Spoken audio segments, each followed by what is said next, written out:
पापा इसमें क्या है? इसमें देश है बेटा। कितना बड़ा अपना देश अपनी गोद में लेके जा रही है ये जो अपनी गाड़ी है, इस पे भारत आगे बढ़ता है। हम आगे बढ़ेंगे, देश आगे बढ़ेगा। Tata Motors, commercial vehicles, better always. ठाकरेंच्या शहर प्रमुखावर जीवघेणा हल्ला, तलवार आणि लोखंडी पाईपनं गाडीच्या काचा फोडल्या, हल्लेखोरांचा जीवघेणा थरार सीसीटीव्हीत कैद। घटनेनंतर पोलीस उशिरा आल्याचा आमदारांचा दावा। अकोल्यात ठाकरेंच्या सेनेच्या शहर प्रमुखांवर जीवघेणा हल्ला झाल्याची घटना घडली आहे। राहुल कराळे असं शहर प्रमुखांचं नाव आहे। हल्लेखोरांनी तलवार आणि लोखंडी पाईपनं कराळे यांच्या गाडीच्या काचा फोडल्या। यावेळी कराळे गाडीत बसले होते। कराळे यांच्यावरचा हा जीवघेणा हल्ला सीसीटीव्हीत कैद झालाय। यावरून आमदार नितीन देशमुख चांगलेच आक्रमक झालेत। नेमकं काय घडलं सविस्तर पाहूया या व्हिडिओतून। अकोला शहरात ठाकरेंच्या शहर प्रमुखांवर झालेल्या जीवघेण्या हल्ल्यानं खळबळ उडाली आहे। शहर प्रमुख राहुल कराळे यांचं मोठी उमरी इथं घर आहे। घराजवळच त्यांची बोलेरो गाडी उभी होती। कराळे गाडीत बसले असताना काही अज्ञातांनी गाडीची तोडफोड सुरू केली। या घटनेचा व्हिडिओ समोर आलाय। यानुसार बाईकवरून काही अज्ञात तिथं आले। हल्लेखोरांनी कराळेंच्या गाडीवर हल्ला केला। तलवार आणि लोखंडी पाईपनं कराळेंच्या गाडीच्या काचा फोडल्या। गाडीची तोडफोड करून हल्लेखोर पसार झाले। यावेळी गोळीबार करण्याचा प्रयत्न झाला, पण स्थानिकांनी आरडाओरडा सुरू केल्यानं हल्लेखोर पसार झाले। पण हा सगळा थरार सीसीटीव्हीत कैद झालाय।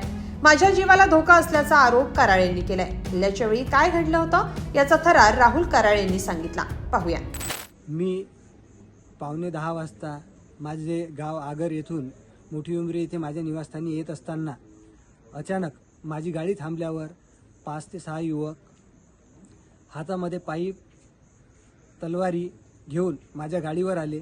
मी गाडीतून उतरत असताना त्यांनी डायरेक्ट गाडीवरती हल्ला केला व गाडीवर पाईपने व तलवारीने आणि घनाने लोखंडी यांनी हल्ला केला व बंदूक काढली और इस पे गोली चला, इसको खत्म करने का, इस पे गोलीबार कर असं ते सांगत होते। पण एरियातले नागरिक तिथं जमा झाले। माझे मित्र होते, विशाल घरडे ते होते, अभिजित गोंडचोर असे माझे मित्र होते, ते जमा झाले व एरियातले काही नागरिक तिथं जमा झाले, महिला जमा झाल्या। त्याच्यामुळे ते पळून गेले। त्याच्यामुळे माझे प्राण वाचले। माझ्या जीवितवास धोका आहे व माझ्याला जीवाने मारण्याचा ते प्रयत्न करत होते असे माझे एका मित्राने जाताना अभिजित जे मित्र आहेत त्यांनी टर्नवर ऐकलं की आज जाने दे, इसको 7-8 दिन बाद गोली मार के टपका डालेंगे। घटनेची माहिती मिळताच सिव्हिल लाईन पोलीस घटनास्थळी दाखल झाले। मिळालेल्या फुटेजवरून हल्लेखोरांचा शोध सुरू करण्यात आलाय। पण हा सगळा हल्लेखोरांचा डाव होता असा आरोप आमदार नितीन देशमुख यांनी केलाय। घटनेची माहिती मिळाल्यानंतरही पोलीस घटनास्थळी उशिरा का दाखल झाले असा सवाल कराळेंनी केलाय। कराळे यांची सुपारी घेत त्यांच्या हत्येचा कट रचल्याचं देशमुखांचं म्हणणं आहे। पाहूया आमदार नितीन देशमुख काय म्हणाले।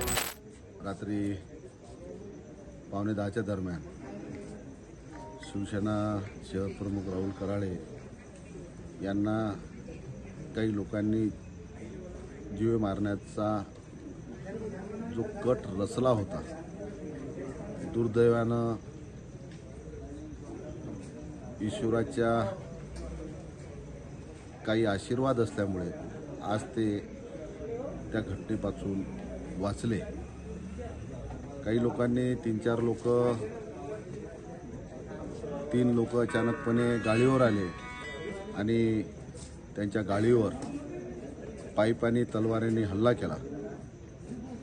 हल्ला झाल्यानंतर मला शहर प्रमुखांचा फोन आला आणि मी जिल्ह्याचे पोलीस अधीक्षक SP साहेबांशी संपर्क केला। फोनवर त्यांना घटनेची माहिती दिली आणि त्यांनी तात्काळ ठाणेदारांना त्या ठिकाणी घटनास्थळावर पाठवलं आणि घटनास्थळावर पाठवल्यानंतर त्या जागेची पाहणी केली आणि त्या भागातली सर्व सिटीची फुटेजसुद्धा तपासण्यासाठी SP साहेबांनी आदेश दिले।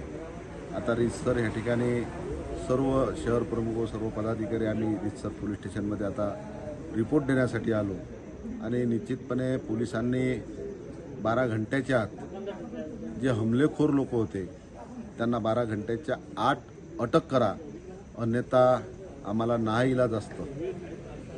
उद्या जर शहरात काही अनुचित प्रकार घडला, आमचाही संयम तुटला तर निश्चितपणे अशी कोणती दुर्घटना होऊ नये म्हणून तात्काळ ह्या ज्या लोकांनी हमला केला त्या लोकांना तात्काळ अटक करा। मिळालेल्या माहितीनुसार शहर प्रमुख राहुल कराळे यांची सुपारी घेत त्यांना कायमचं संपवण्याचा हल्लेखोरांचा डाव होता. मात्र ते गाडीच्या बाहेर आले नाहीत, त्यामुळे हल्लेखोरांनी गाडीची तोडफोड केल्याचं सांगण्यात येत आहे. या प्रकरणी आक्रमक भूमिका घेत आमदार नितीन देशमुखांनी 12 तासात हल्लेखोरांना अटक करा, अन्यथा आक्रमक भूमिका घेऊ असा इशारा दिलाय.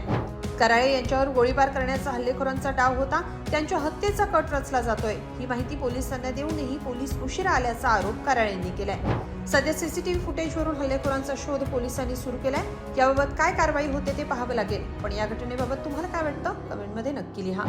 प्रज्ञानंद थोरात, लोकमत.com, अकोला.